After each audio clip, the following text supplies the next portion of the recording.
Mi ciudad natal está en Locre, un pueblo situado en el extremo sur de Italia, y me llaman Massimo. La belleza de Locre es innegable, y mi educación allí fue una bendición, pero también me trajo algunas dificultades. Locre y Calabria son conocidas por sus impresionantes paisajes, su deliciosa cocina y la amabilidad de sus gentes. 'Ndrangheta es el nombre que recibe el lado oscuro de Locre. La forma esférica es peculiar de Calibria, y quiero disculparme por las molestias.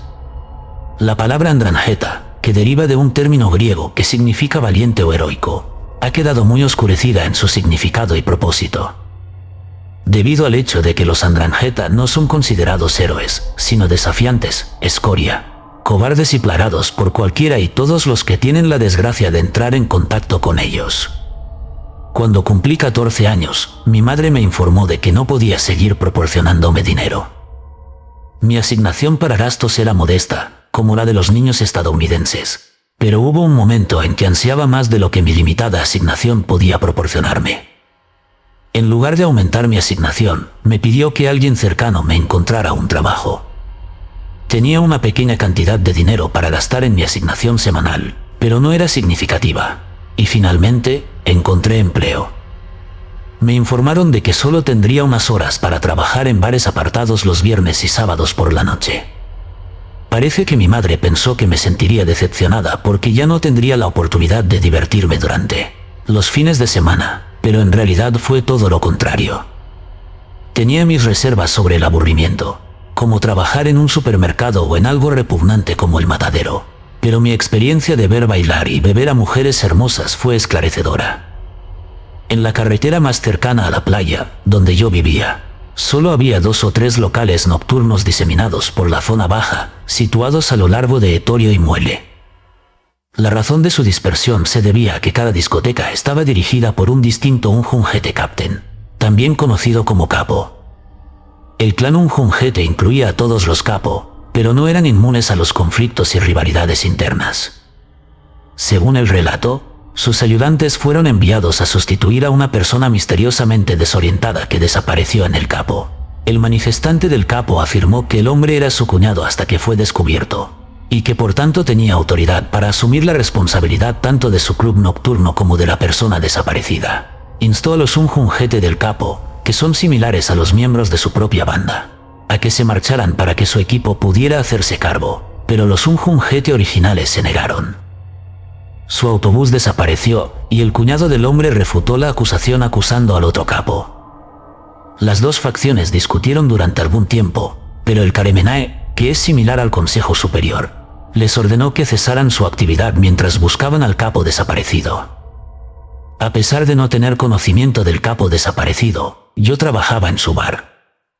Conocía a unos tipos que tenían un comportamiento sospechoso, pero solían frecuentar el club nocturno, parecer maleducados y no beber en exceso, y sin embargo no comprendía su implicación en una disputa invisible.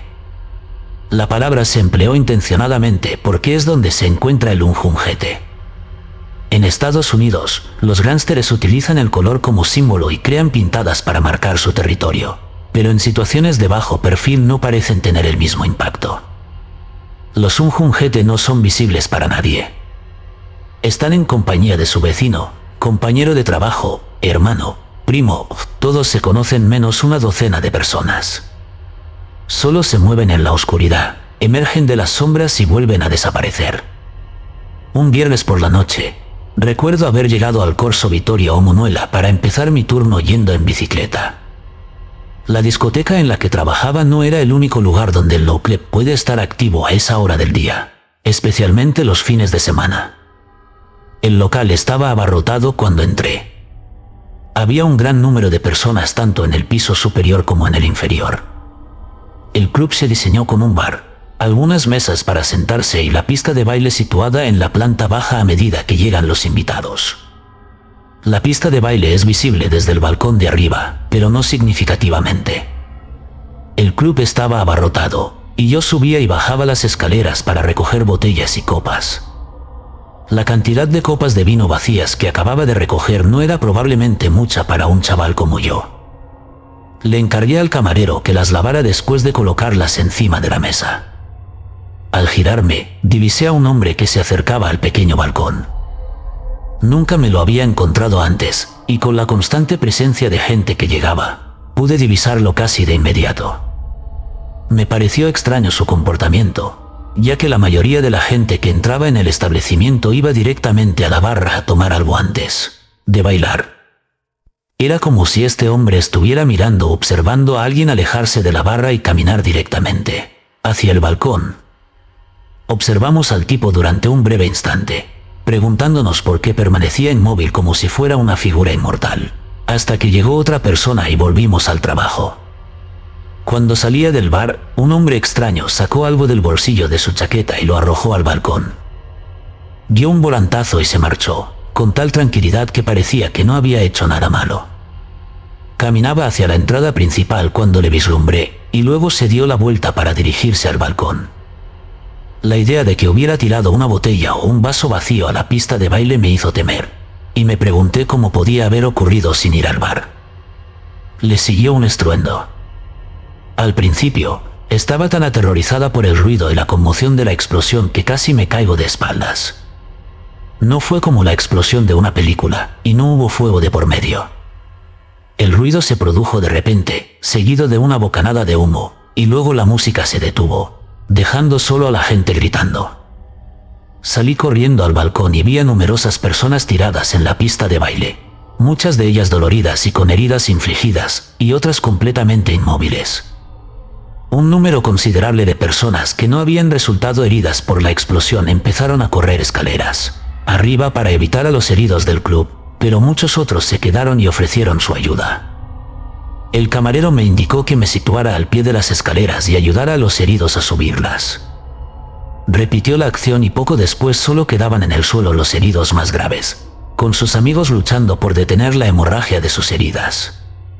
A la llegada de los paramédicos, pregunté si podía ofrecer alguna ayuda adicional al camarero. Su respuesta al preguntarle fue de enfado, y creo que probablemente es un reflejo de su comprensión de que yo no estaba destinado a estar allí.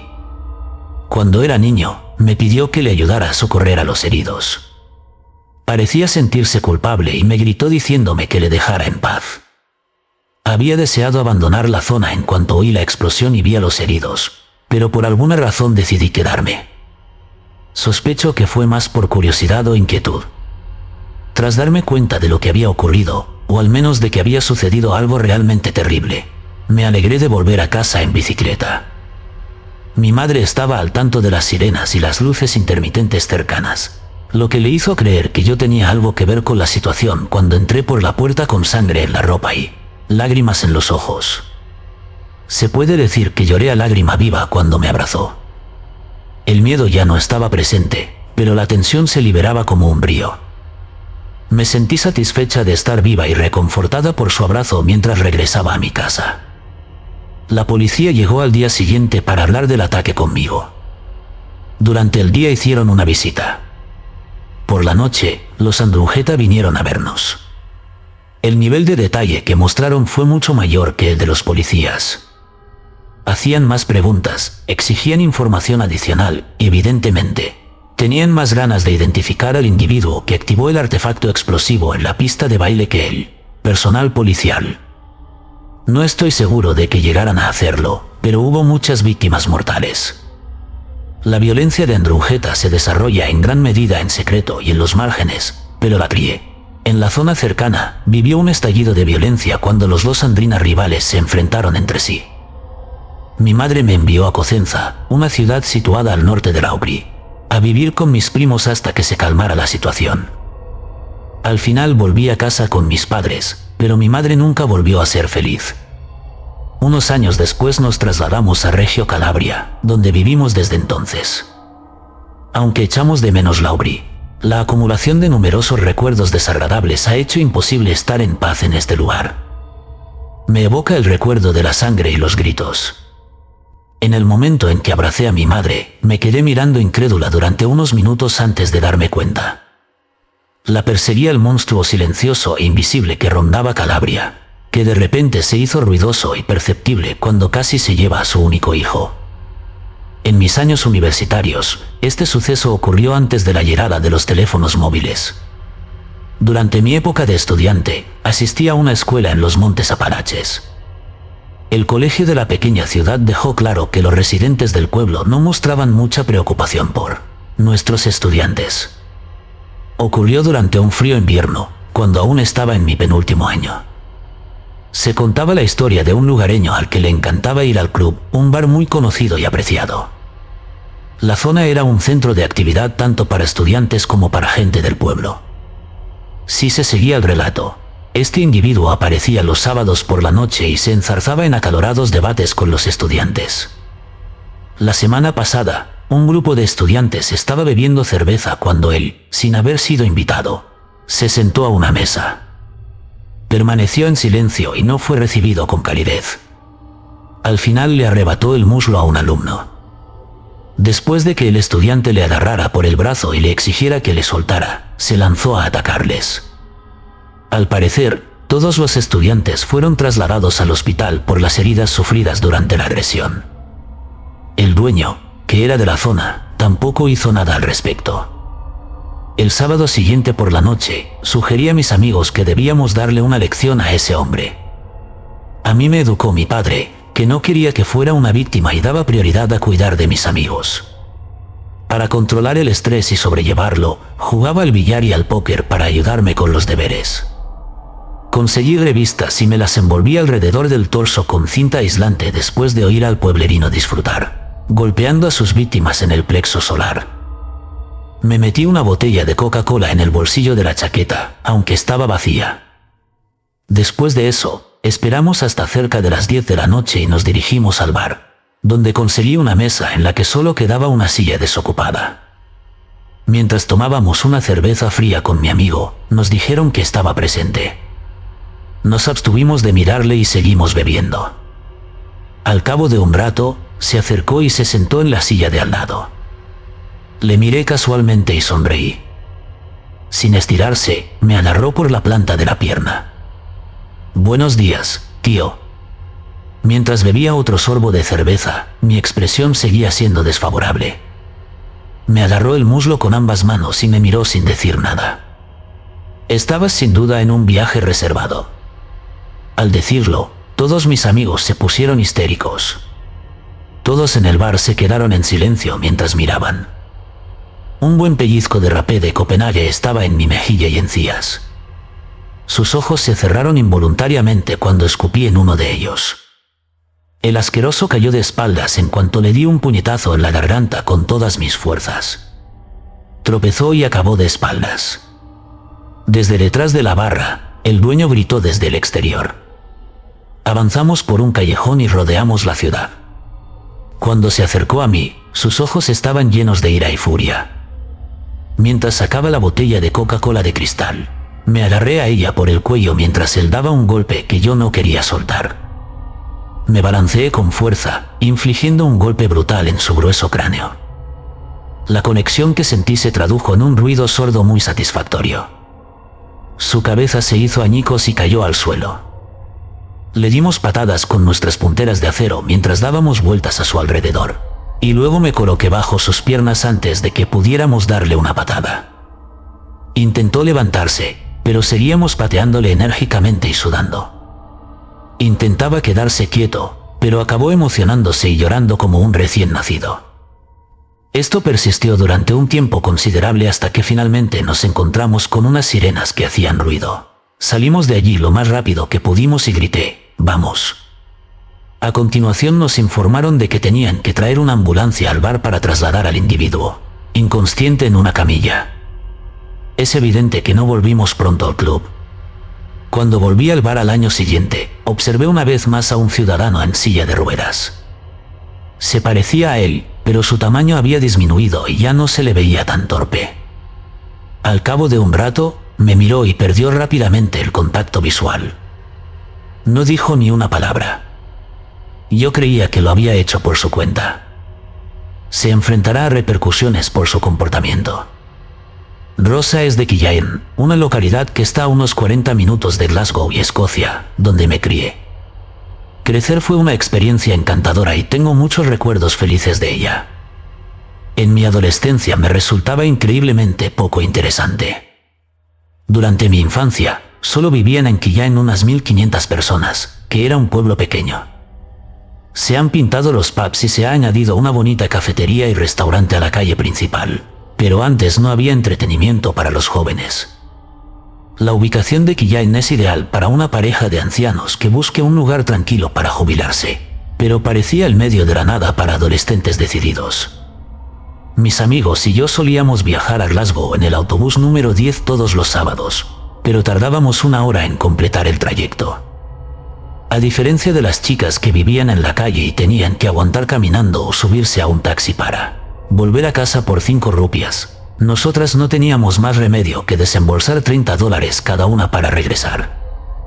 Siempre que pudiéramos encontrar un taxista dispuesto a recorrer la larga distancia que nos separaba del centro de Glasgow, sería factible proporcionar transporte a los intoxicados. Con 16 y 17 años, nos esforzamos por colarnos en los clubes sin demostrar nuestra identidad, aunque no era una hazaña fácil. El fumo no hacía mella, como se suele decir, así que tuvimos que esperar a tener 18 años para probar la legendaria vida nocturna de Glasgow. Todo era un poco deprimente. Sentíamos que nos dejaban de lado. Durante el verano previo a nuestro 6º curso, nos informaron de un club nocturno de bricolaje que se iba a celebrar en una vieja granja cercana a nuestra casa. Hasta entonces, a mis compañeros y a mí solo se nos había permitido ir a algunas discotecas inadecuadas del centro de Glasgow, mientras que se nos negaba la entrada a las más deseables porque todos teníamos 17 años y carecíamos de carné de identidad. Sería mucho más extravagante, significativamente menos caro y sin necesidad de ninguna prueba de edad asistir a una rave no autorizada. Nos sorprendió descubrir que era la respuesta que habíamos estado esperando. Que quede claro, la idea nos puso un poco nerviosos cuando oímos hablar de ella por primera vez. Cada vez nos sentíamos más cómodos con el hecho de que nuestro 6º curso se hubiera unido a nosotros, y ahora estábamos totalmente preparados para participar. El hecho de que tuviéramos que pagar 3 libras por las entradas fue una ventaja, ya que hizo que el acto pareciera mucho más formal. Los organizadores imprimieron los artículos utilizando Microsoft Word desde un ordenador y luego utilizaron los beneficios para alquilar su equipo de sonido. El funcionamiento a base de gorilas era una atracción importante en un nivel. Era una fiesta hágalo usted mismo, pero no tuvimos en cuenta las otras implicaciones. Nos vimos obligados a engañar a nuestros padres la noche en cuestión diciendo que íbamos a una fiesta en Glasgow. No a una discoteca, sino a celebrar el cumpleaños de mi amigo. Nuestros padres creyeron que el taxi que pedimos nos llevaría a la estación de tren, así que decidimos pedir uno. Luego nos pusimos en camino hacia la granja a unos kilómetros de la ciudad donde los organizadores de las raves habían puesto su equipo de sonido. Daba la impresión de ser un caos absoluto. A pesar de tener nuestras entradas, nos dejaron a oscuras y nadie habló con nosotros al respecto. No era solo que supusieran que no éramos mayores, sino que uno de los chicos estaba tan contento con nosotros que nos regaló media docena de botellas, 330 mililitros, de vodka después de que mencionáramos que no habíamos bebido con ellos. Ese era el otro aspecto terrible de vivir y quitar vidas. No pudiste acercarte a la señora de la tienda cuando tenías 18 años. A pesar de que había asistido a la celebración de tu 17 cumpleaños justo una semana antes. Nuestro mayor reto ha sido adquirir alcohol y cigarrillos. A pesar de ir arreglados, estos tipos nos regalaban ropa. Sentíamos como si hubiéramos fallecido y entrado en el cielo. A medida que aumentaba el número de personas que llegaban, empezamos a bailar en nuestro pequeño grupo de 3, pasándonos una botella de vodka que nos habían llenado. Cuando nos pusimos cómodos, ya había por lo menos 100 personas en las distintas habitaciones de la vieja granja. A medida que avanzaba la fiesta, la música subía de volumen y el ambiente se iba caldeando a medida que más gente se unía para charlar y bailar. Era totalmente irracional. A pesar del caos, mi amiga Lucy fue testigo de cómo alguien vendía pastillas de una bolsita de plástico transparente. Nunca habíamos visto drogas de verdad de cerca hasta ese momento. Nos costó conseguir el frasco de Buck, así que no pudimos usar pastillas de jabón ni whiz ni nada. Preguntamos por el producto que vendía el hombre y nos dijeron que le diéramos las gracias por su éxtasis, pero él se negó porque no teníamos dinero. La persona de las pastillas que organizaba las raves nos dio un poco de su alcohol, pero a diferencia de los organizadores que nos daban líquidos, él no dio más y siguió su camino. Eso me vino muy bien. Me hizo sentir más que capaz de dar mis atrevidos saltos. A pesar de todo, persistimos en beber, bailar y acabar exuberantes. Éramos conscientes de que los lavabos de aquella zona eran impresionantes, así que no nos quedamos allí mucho tiempo. Incluso propusimos la idea de huir a algún arbusto si eran demasiado asquerosos. La cola era tan enorme que no pudimos resistirnos a ir una vez que por fin nos animamos. El hecho de que solo hubiera un retrete exterior con fontanería en funcionamiento me hizo sospechar que los organizadores lo alquilaban o utilizaban un servicio de alquiler.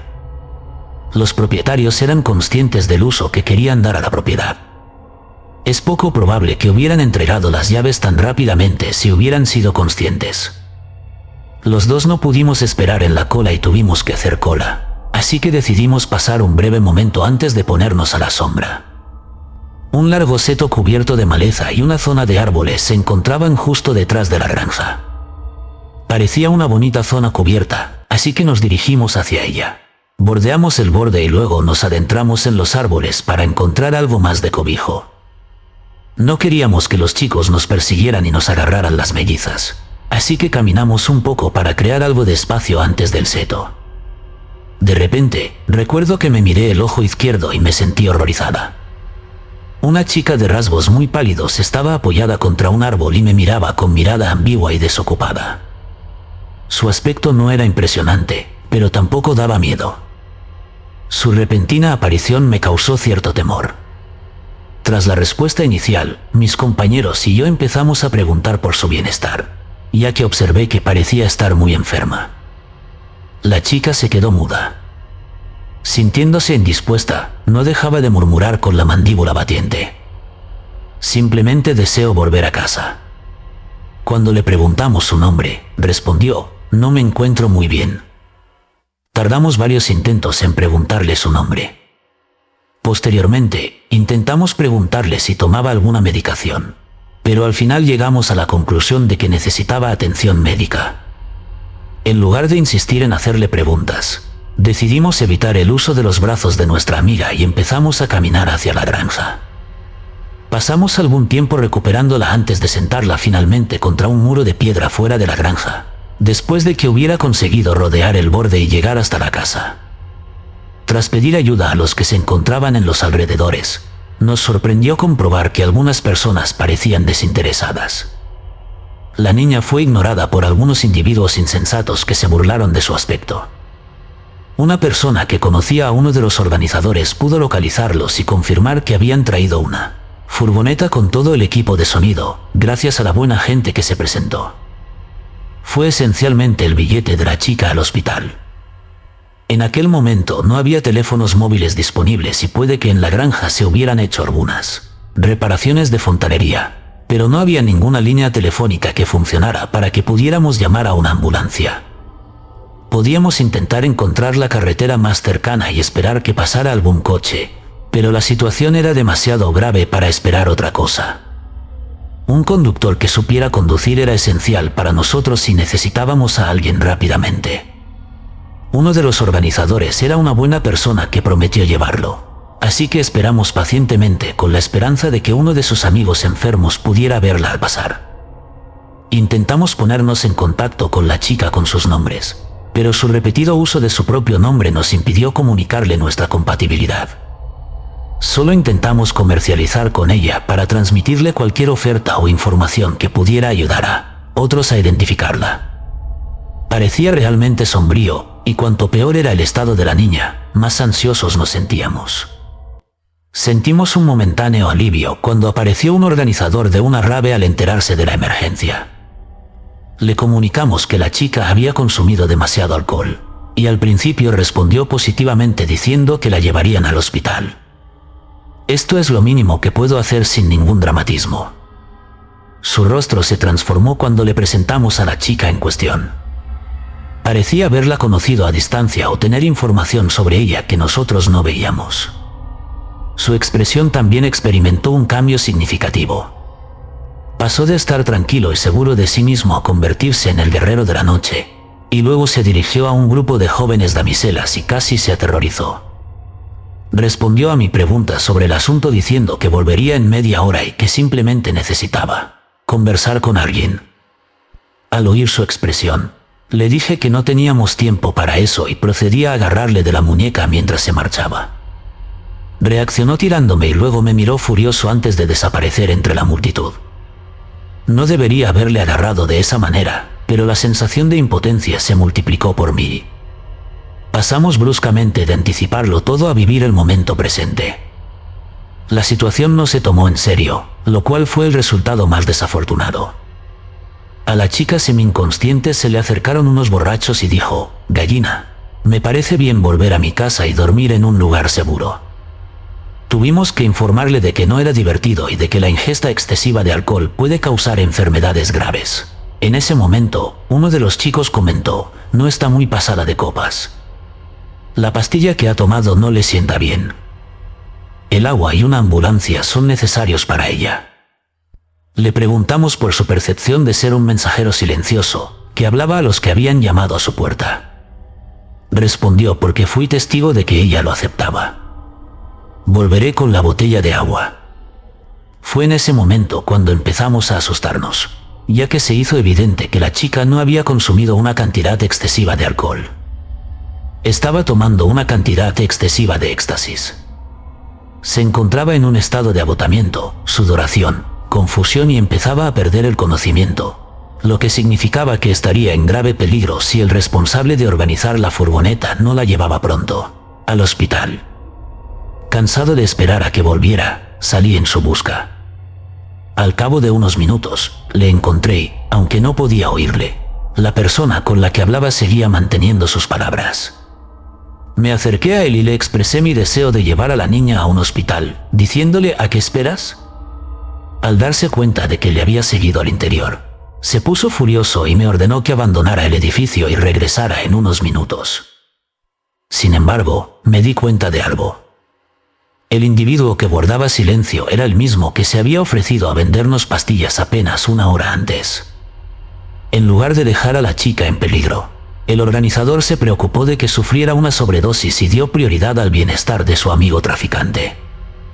No estoy seguro de lo que estaban diciendo, pero es posible que el organizador estuviera advirtiendo a su amigo traficante de que las fuerzas del orden podrían ser enviadas en algún momento porque estaba a punto de tomarse una de sus pastillas y llevar a la chica al hospital. No pude entender por qué no fue una simple discusión de dos frases. En lugar de actuar adecuadamente y salvar la vida de alguien, este par de payasos estaban teniendo una pequeña charla al respecto. No me quedé sentado y esperé con mis amigos. Me quedé donde estaba, y cuanto más hablaban, mayor era mi enfado. Donde estaba el viejo Salvador que decía tenerlo todo bajo control. Parecía haberse esfumado en cuanto se dio cuenta de que sus acciones podían afectar al margen de beneficios de su amigo. No puedo evitar sentirme enfadado después de oír eso y tener que quedarme mirándole. Lamentablemente, aquí es donde cometí un error importante. Me robaron el trapo y empecé a agredirle físicamente. Me abstuve de golpearle con el puño u otro contacto físico, pero en su lugar empecé a abrir la mano y a golpearle el hombro. Me enfadé principalmente para llamar su atención, pero rápidamente se convirtió en una ofensa menor mientras le gritaba: ¿Cuál es el resultado? Es hora de pasar a la acción y marcharse ya. Se dio la vuelta y me empujó de nuevo entre la multitud, seguido de todo un infierno. No digo que no debiera haberme dado un indulto. Ponerle las manos encima a alguien así no es aceptable, ya que las palabras podrían haberlo hecho igual de bien. En lugar de eso, vimos a un hombre grande y corpulento empujar a una chica inocente antes de que saliera volando. Fue él quien se equivocó, según la multitud de gente. Somos testigos de cómo un grupo de personas difíciles se acercan rápidamente a él y le dicen: «Déjame un poco de espacio antes de seguir adelante. ¿Por qué no me empujáis como este gran hombre?».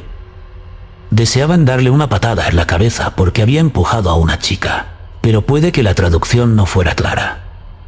El organizador y su amigo traficante fueron los que salieron de entre la multitud y empezaron a lanzar puñetazos. no solo el rápido estallido de violencia, sino también el miedo a que pudiera llevar al hospital a esta chica que estaba demasiado ansiosa. A pesar de mis esfuerzos por poner fin a la pelea, recibí varios golpes y empecé a llorar mientras un desconocido me apartaba del camino y me preguntaba si me encontraba bien. Me quedé sin habla, así que arrastré al hombre por la muñeca y le enseñé a la chica del grupo de mis amigos. La chica no reaccionaba y la escena era espantosa. A pesar de la amabilidad del desconocido y de mis amigos, no pudieron evitar sentir pena por Rosa, que ahora está inconsciente. En mi opinión, tenemos que hacer algo. Para entonces, ya habíamos terminado la tarea de recoger a la niña y llevarla a la carretera más cercana para hacerle señas a un conductor que pasaba por allí. A pesar de que eran alrededor de las 10, aún había luz suficiente para seguir el camino de vuelta a la carretera, porque era el verano anterior a nuestros niveles de matcha, según recuerdo. El amable desconocido llevaba consigo a 2 de sus compañeros, que le ayudaron a llevar a la chica inconsciente a un lado mientras nosotros procedíamos a hacer señas a un coche. Después de esperar unos minutos, nos sentimos desesperados mientras esperábamos a que llegara otro vehículo, y cuando por fin llegó uno, se sumó la angustia de que no se detuviera. Por mi experiencia personal, pensé que alguien podría pensar no va a pasar nada, al ver a un grupo de adolescentes gritando y cargando con una chica inconsciente. Afortunadamente, no fue así. El conductor se detuvo en su coche, cerró la ventanilla y preguntó por la situación. La palabra sobredosis bastó para que dejaran de gritar y la metieran en la parte de atrás. Había sitio para mí y mis 2 amigos, así como para la chica que iba de sobredosis, pero no había más chicos a los que acomodar. Nos hicieron señas e indicaron al hombre que condujera, que siguió hasta el Hospital Levin de Alejandría. El conductor, los médicos, las enfermeras y los cuidadores de la víspera del Levin dijeron que todos suponían que éramos los amigos de la chica. Y supongo que así era porque ella no había asistido a la rave con ninguno de nosotros. A pesar de ser extraños y no conocer a la chica, tuvimos que informarles de que nuestro tiempo con ella había terminado al llegar al hospital. A falta de un teléfono público en la sala de espera y sin forma de llegar a casa, me puse en contacto con mis padres y les rogué que vinieran a recogernos. Nuestro viaje se había visto empañado por la información sobre nuestro destino, que al principio fue recibida con desaprobación por mi madre. Sin embargo, cuando ella y mi padre llegaron para dejarnos, su actitud cambió por completo. Es probable que hablaran de ello durante el trayecto en coche. A pesar de ser deshonestos, solo consumimos una pequeña cantidad de vodka antes de orinar y descubrir que la chica había sufrido una sobredosis. Posteriormente, asumimos la responsabilidad de una chica que habría perecido si no hubiéramos tomado ninguna medida. Que quede claro que no estoy siendo demasiado duro conmigo mismo. A pesar de ser objeto de escrutinio en toda mi vida social durante varios meses, no fui castigada por mentir como lo habría sido en otras circunstancias, y mis amigos no fueron inmunes a ello. El estado de la niña no tuvo mucha repercusión en los medios de comunicación, así que no podemos confiar simplemente en la televisión o la radio para estar informados. Aunque no sabíamos el nombre de la chica, me parece que su familia se habría vuelto loca si se hubiera mencionado algo en los periódicos. La única opción que tenía para contactar era el hospital, donde se podría haber contactado con alguna de las enfermeras que estaban de turno esa noche, pero no estoy seguro. No lo hice. Debido a lo delicado de la situación de sobredosis, no tenía intención de intervenir ni de inyectarme si era factible. Continué, rezando por su total recuperación y asumiendo que no tendría más información al respecto. La visita de la policía a casa de mis padres demostró que no era cierto. Me preguntaron si sabía quién podía haberle dado la píldora a la chica y, como estaba segura de haberlo visto bien, proporcioné a la policía la descripción del hombre. No me preocupa que me llamen hierba o lo que sea. Si el amigo del traficante hubiera actuado con rapidez, se hubiera responsabilizado de la situación y hubiera trasladado a la chica al hospital, tal vez no habría podido comprenderlos de inmediato. Debido a su comportamiento como 2 individuos cobardes, dilly-dally, y al grave estado de salud de la chica, no dudé en abandonarlos. Aunque mi descripción del tipo es errónea, creo que habría sido útil para que la policía lo encontrara. Si los individuos que venden drogas van a robarles y a no prestarles ayuda cuando experimentan una reacción negativa, entonces deberían ser castigados con la cárcel, independientemente de su voluntad de hacerlo. Mi experiencia laboral se limitaba a trabajar en un club nocturno que no cerraba hasta las 5 de la tarde, y las últimas horas eran a menudo desagradables. Hacíamos cumplir una estricta política de puertas, pero hay pocas opciones para tratar con quienes llegan al trabajo en vaqueros y pantalones cortos hasta que al día siguiente están completamente vestidos. El proceso de cierre era siempre un caos, sobre todo los fines de semana, cuando los clientes salían a la calle aproximadamente a la misma hora. La multitud se dispersaba entre romances, dramas y peleas, mientras los taxis seguían circulando. Echaron a un tipo justo antes de la hora de cierre porque intentaba empezar peleas con la gente. Su despilfarro, caracterizado por sus poses y su manejo descuidado, le convertía en una amenaza menor para cualquiera. Tras ser expulsado, se mantiene alejado del club y habla groseramente a los que podrían querer salir. Solo los porteros le mantenían a distancia, y luego siguió acosando a la gente cuando cerramos, pero de alguna manera se las arregló para evitar cualquier tipo de violencia. Su falta de esfuerzo y su incompetencia eran tan grandes que la gente no consideraba que mereciera la pena el sacrificio. Durante la dispersión, apareció sin camiseta y puede que incluso vomitara sobre sí mismo, lo que llevó a algunos a pensar que la gente no estaba interesada en acercarse a él ni en pelearse. La multitud de gente se fue dispersando poco a poco, hasta que solo se vio a un borracho sin camiseta deambulando por las calles y acosando a los coches. Un compañero de trabajo me llamó una vez y me aconsejó que lo sacara, ya que seguía allí. Al principio, nos reímos y evitamos ver a través de los grandes ventanales de cristal. Sale a la calle y muestra una postura que sugiere que se está peleando con los coches. Cada vez que lo hace, mi colega y yo tenemos el privilegio de reírnos a carcajadas y grabarlo en nuestros teléfonos. Los coches solo pasan de vez en cuando porque ya son las 6 de la mañana y las calles no se han despertado del todo, así que tuvimos que esperar.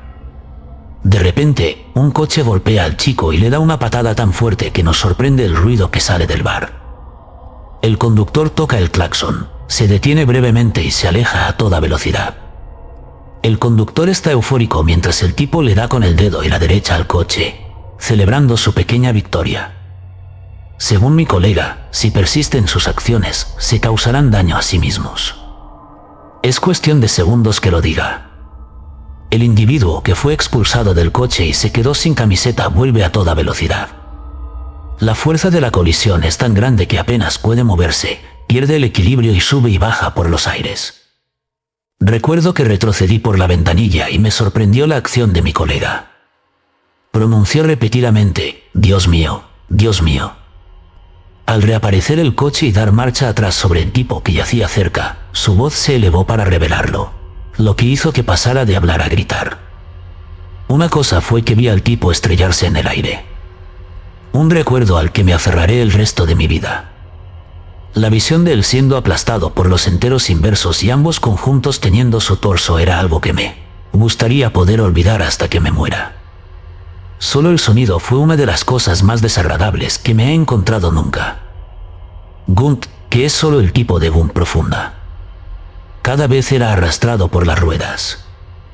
El segundo golpe hizo que le brotara sangre de la goma, que le había arrancado la piel del pecho y la espalda. No me molesté en buscar durante mucho tiempo. Al descolgar el teléfono, marqué el 911 y pasé un rato de pie sobre las barricadas, con la intención de ilustrar al operador. Antes de que los paramédicos llegaran al exterior, llegaron 2 agentes de policía para responder a algunas preguntas. Después de comprar las bebidas, nuestro encargado se quedó con nosotros para obtener todas las grabaciones necesarias de las cámaras de seguridad para las fuerzas del orden. A la noche siguiente, todos nos tomamos un descanso en el trabajo porque era domingo, pero yo, mi jefe y mis compañeros nos dedicamos a enviar mensajes de texto y a mantener a todo el mundo informado. La pregunta de si el hombre sin camiseta estaba bien seguía sin respuesta. Puede parecer histérico, pero hay casos de personas que sobreviven con heridas inesperadas. Al día siguiente nos informaron de su muerte. Nuestro director fue informado por la policía de que la investigación se había convertido en un asesinato tras la muerte del hombre. Esto significaba que teníamos que enfrentarnos de nuevo a la policía, pero esta vez era con 2 detectives de homicidios que estaban interesados en hablar con alguien que estuviera de turno esa noche, y sin duda yo era uno de ellos. El principal punto de discusión era si la persona que golpeó al descamisado podría haber sido alguien con quien había tenido un enfrentamiento esa misma noche. Desde mi punto de vista, parecía totalmente fortuito. No nos aseguramos de que los individuos abandonaran el club sin motivo aparente, optando en su lugar por sus coches.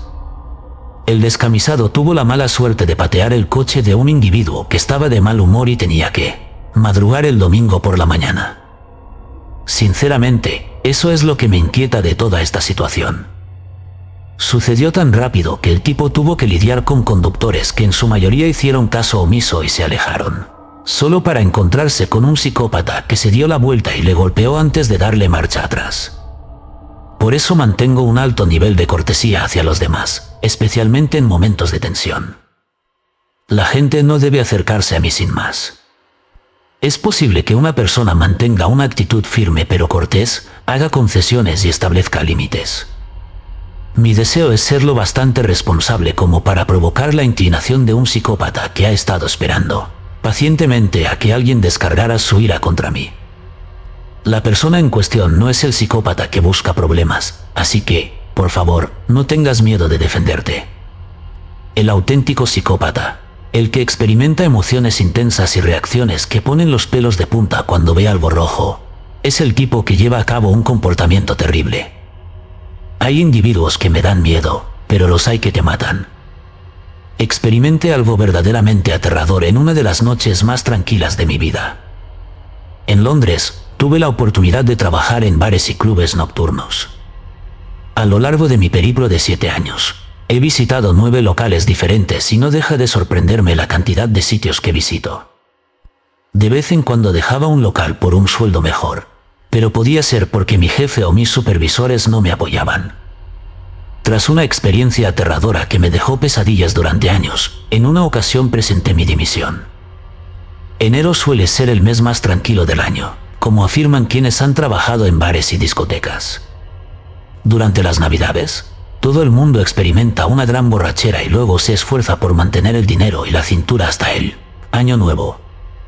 Creo que es así desde hace mucho tiempo, y solo el personal de los bares tiene que lidiar con ello. Ahorras tu provisión de Navidad para asegurarte de que puedes soportar un enero seco y luego esperas turnos adecuados para estar bien preparado para el resto del año. Al principio, me consideré afortunado por estar en una lista de turnos muy reducida. Pasar de trabajar unas 50 horas semanales en diciembre a trabajar menos de 30 horas el siguiente enero fue increíblemente duro, pero mucho más de lo que experimentaron otros. Empecé a las 6 y a medianoche ya estábamos cerrando, y el bar solo necesitaba una persona. Aunque un colega y yo limpiamos la casa temprano, esa noche todo estaba tranquilo, y solo nuestro gerente supervisaba la parte delantera de la casa. Debido a las duras condiciones meteorológicas navideñas, había mucho que preparar. Después de ordenar el personal de arriba y retirar los objetos perdidos, bajamos a la bodega de cerveza para limpiarla también. Teníamos que aplastar las cajas vacías y retirar los cubos, así que pasamos un buen rato haciéndolo. Entramos en la bodega, aplastamos algunas cajas y salimos con ellas amontonadas. La intención quedó clara cuando la parte del trabajo que consistía en aplastar las cajas se llevó a cabo con éxito, como estaba previsto. Decidimos hacer un breve descanso en el sótano. A los pocos minutos, estábamos sentados sobre cajas de cerveza e intercambiando pequeñas charlas cuando empecé a tener ganas de vomitar. Al principio, no fue muy emocionante, así que tomé nota mental de coger un poco de ese atún del alijo de arriba y seguir hablando con mi colega. Al cabo de un minuto más o menos, empecé a sentirme aún peor. Me levanté y me sentí un poco inestable, pero entonces le dije a mi colega que me sentía rara y que estaría dispuesta a darle un respiro. Él también se levantó. Mientras me acercaba a la puerta del sótano, declaró: «Nunca olvidaré esto mientras viva. Mejor coge primero las llaves del coche, Hay». Hice una pausa, consciente de que me estaba volviendo loco, e indiqué a mi colega que repitiera la frase. Pero entonces observé cómo sus rodillas se desplomaban antes de chocar con las cajas de cerveza que tenía a su lado. Las colocó de una manera específica para evitar dañar la pila y poner en peligro a los demás con los cristales rotos, pero mi colega las golpeó con tanta fuerza que sospecho que algunas botellas se habrán desprendido. Al principio me quedé desconcertado, pero no tardé en darme cuenta de lo que había pasado. Los síntomas de mareo, náuseas, confusión y pereza. El problema estaba relacionado con una fuga de gas. Para ser precisos, una fuga de dióxido de carbono. Para hacer las bebidas más carbonatadas y efervescentes, se conectan tuberías a los depósitos de CO2 de la bodega de la mayoría de los bares. No pudimos oír la fuga de gas de uno de los barriles debido al ruido ambiental provocado por las viejas neveras de la bodega, que era bastante fuerte. Salí corriendo del sótano, respiré hondo y me agarré del brazo de mi colega antes de retroceder hacia el pasillo exterior. Presa del pánico, empecé a intentar despertar a mi colega golpeándole en la cara y gritando su nombre. El alivio que sentí cuando abrió los ojos es indescriptible. Su expresión era sombría e insegura, lo que le llevó a darse la vuelta y regurgitar de repente, lo que me hizo levantarme en un esfuerzo por mantenerle en pie. Al levantarme, mis rodillas empezaron a tambalearse y casi me caigo al ir a asegurarme de que estaba de su lado. Para evitar que se diera la vuelta y vomitara hasta vomitar por sí solo, tomé cartas en el asunto y le informé de que buscaría ayuda. La tarea de subir las escaleras también fue una experiencia aterradora. Temía desmayarme y que el encargado tardara en localizarnos. Temía caerme hacia atrás, resbalar por las escaleras y romperme el cuello. Recuerdo que me agarré con fuerza a la barandilla que subía por el lateral de la escalera. Tras desparramarme por la puerta exclusiva para el personal y entrar en el bar, insté a mi encargado a que llamara a una ambulancia. En el bar solo había una pareja sentada, y eran fantásticos. Una de ellas estaba al teléfono y llamando al 999 antes de que mi encargado la detuviera. No estaba en estado de pánico ni despreocupada. Cuando le grité, estaba molesta y asustada, mientras que el tipo de cabeza fría, que ya había consumido algunas bebidas, parecía moverse como un meteorito. Lo peor se había detenido. Mi colega ya había sido rescatado de la fuga de gas del sótano, pero cuando volvimos abajo, estaba apoyado contra la pared y casi consciente. Tenía la cara roja, como si hubiera estado corriendo en nuestra ausencia, y yo tenía miedo de ayudarle a subir las escaleras, ya que no me encontraba bien. Me alegro de que mi colega no se encontrara bien y pudiera recuperarse rápidamente al ser arrastrado de nuevo, escaleras arriba con la ayuda de mi jefe y de una de las parejas del bar. Al cabo de unos minutos llegó una ambulancia. Nos trasladó al hospital, donde los médicos determinaron que ambos grupos de síntomas eran indicativos de intoxicación aguda por dióxido de carbono. Nos comunicaron que habíamos tenido mucha suerte. La mayoría de las intoxicaciones por CO2 son incidentes de combustión lenta, y las víctimas suelen experimentar síntomas leves antes de que el veneno sea mortal.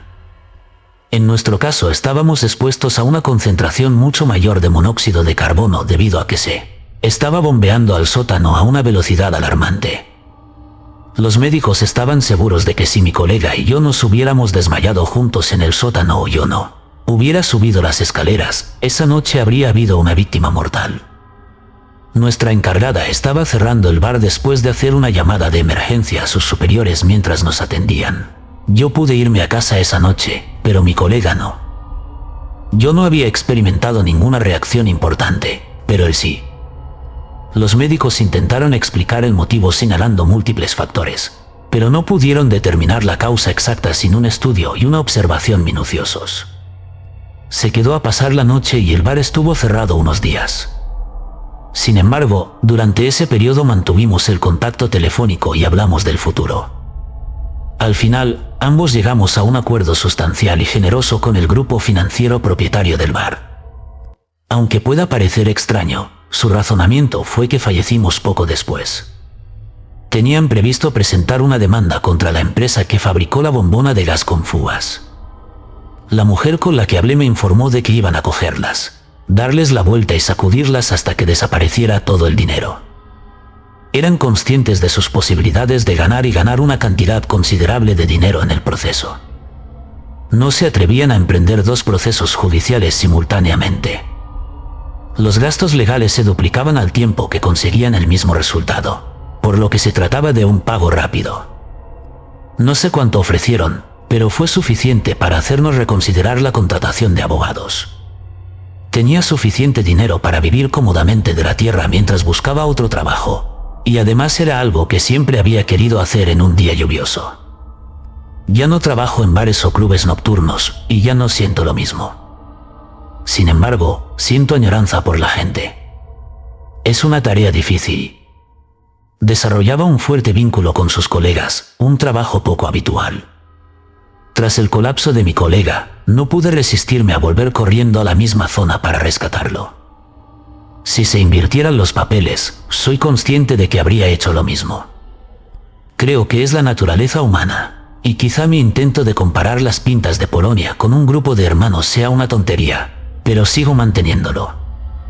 Aunque no siento la ausencia de trabajo, sí echo de menos la compañía. Buenos días, amigos.